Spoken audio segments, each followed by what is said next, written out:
madaxweynaha dowlad goboleedka koonfur galbeed cabdicasiis xasan maxamed laftagareen ayaa si kulul uga hadlay dadka kasoo jeeda koonfur galbeed ee somalilan maalmihii lasoo dhaafay ay kasoo musaafirinayso magaalada laascaanood ee xarunta gobolka sool.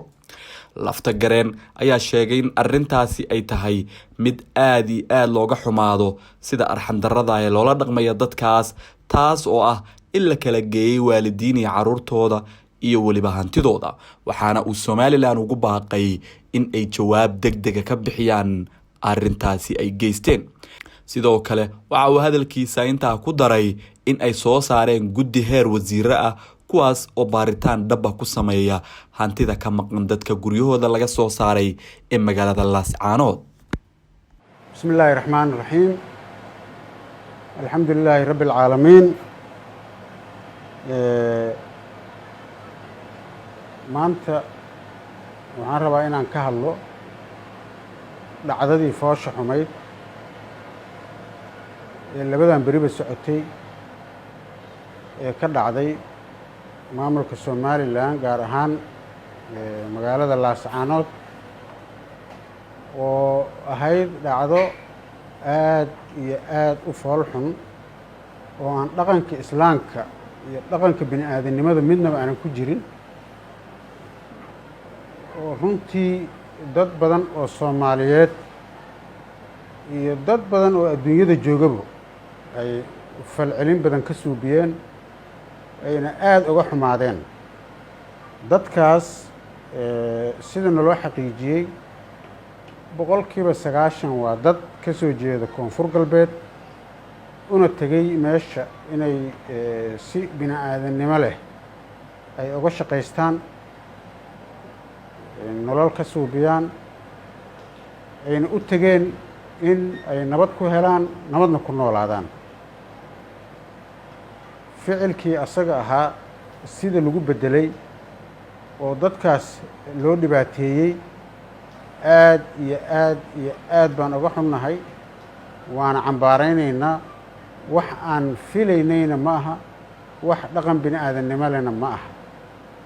intaas kadib waxaan u soo jeedinaynaa maamulka somalilan, dadkaas muwaadiniinta ah oo soomaaliyeed oo ka soo jeeda koonfur galbeed oo dad muslin ah, haddii aad u aragtaan inaad deegaanadiina aysan joogaynin ama aysan ku noolaan karin si xornimo leh oo bini aadannimo leh, ayagii ilmahooda yaan la kala rarin, ayagii xoolahooda yaan la kala rarin.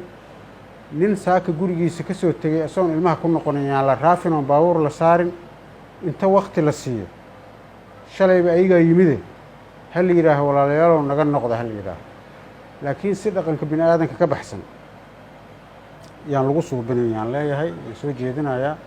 waxaana sugaynaa haddii ay bini aadannimo jirto, maamulka somalilan iyo maamulka laascaanoba inay jawaab deg deg ah naga siiyaan.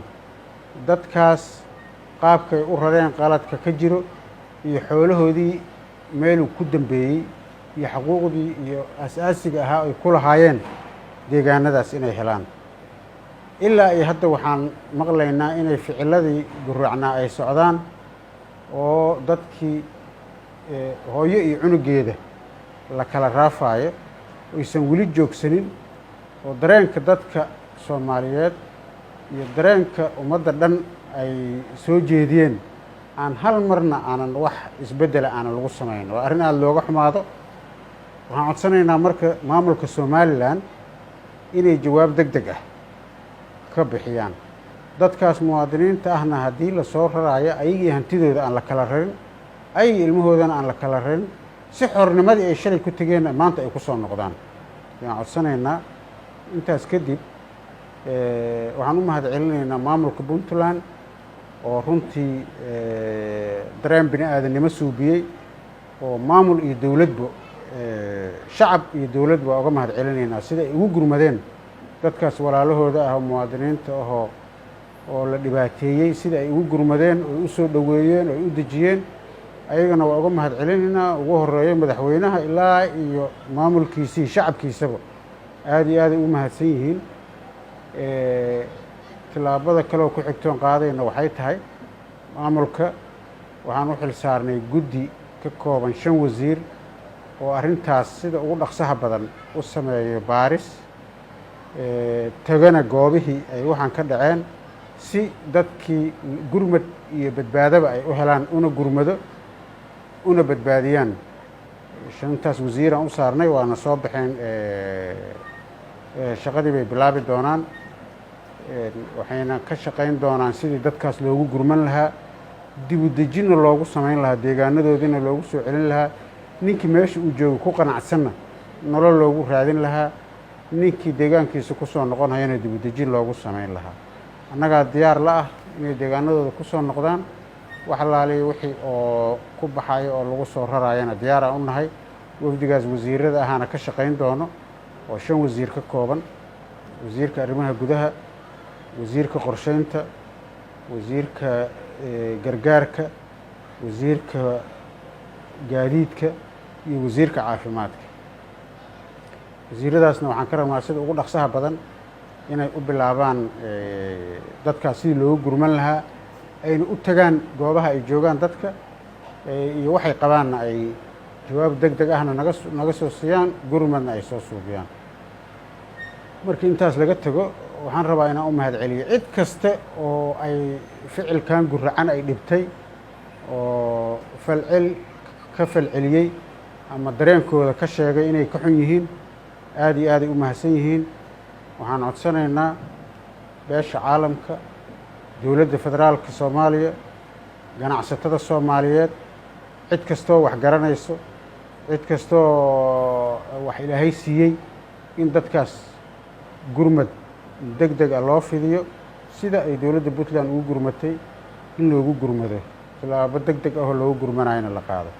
aad u mahadsantihiin. asalaamu calaykum waraxmatullaahi wabarakaatu.